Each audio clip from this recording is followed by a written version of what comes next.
السلام علیکم۔ لباس اللہ تعالیٰ کی ہمارے اوپر بہترین رحمت میں سے ہے، جس کا ہمیں اندازہ نہیں ہے، اور یہ بات بہت انٹرسٹنگ ہے کہ اللہ تعالیٰ نے خود اس بات کا ذکر فرمایا ہے۔ لیکن اس کا بیک گراؤنڈ کیا ہے؟ اس کا بیک گراؤنڈ جاتا ہے حضرت آدم اور حضرت حوا علیہ السلام کے قصے سے، جس میں کچھ آیات ہیں سورہ اعراف کی جو میں آپ کو پڑھ کے سناؤں گی کہ آیت نمبر سورہ اعراف کی 21 میں ہے۔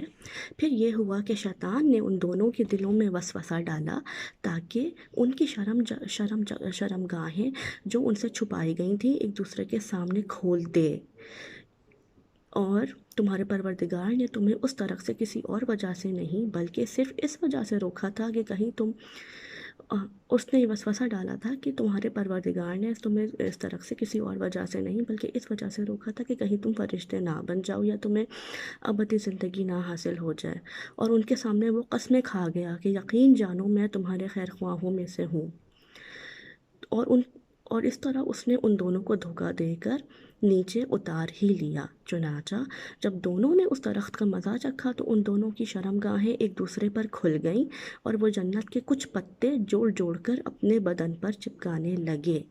یعنی جب وہ شیطان کے بہکامے میں آ گئے تو ان کی جو شرمگاہیں تھیں، جو ان کے پارٹس تھے باڈی کے، وہ ایک دوسرے کے سامنے ظاہر ہو گئے، اور وہ پھر لباس ان سے چھین لیا گیا جو اللہ تعالیٰ نے ان کو پہنایا تھا، اور انہوں نے پتوں سے جوڑ جوڑ کے اپنے آپ کو اپنا لباس اپنا ستر ڈھانپا۔ یعنی یہ انسٹنکٹ ان کے اندر ڈالی گئی ہے، ہمارے اندر یہ انسٹنکٹ اللہ نے ڈالی ہے۔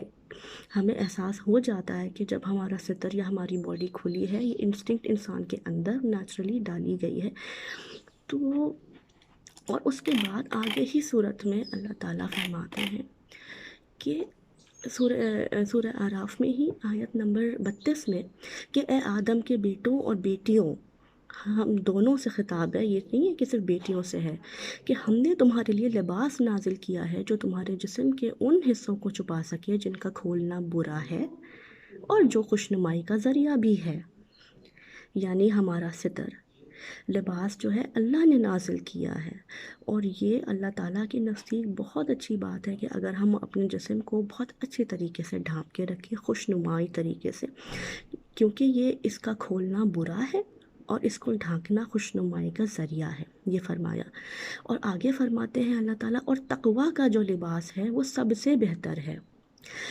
تقویٰ کا لباس جو کسی کو نظر نہیں آتا، تقویٰ کا لباس وہ لباس ہے جو آپ کی روح پہنتی ہے، اور روح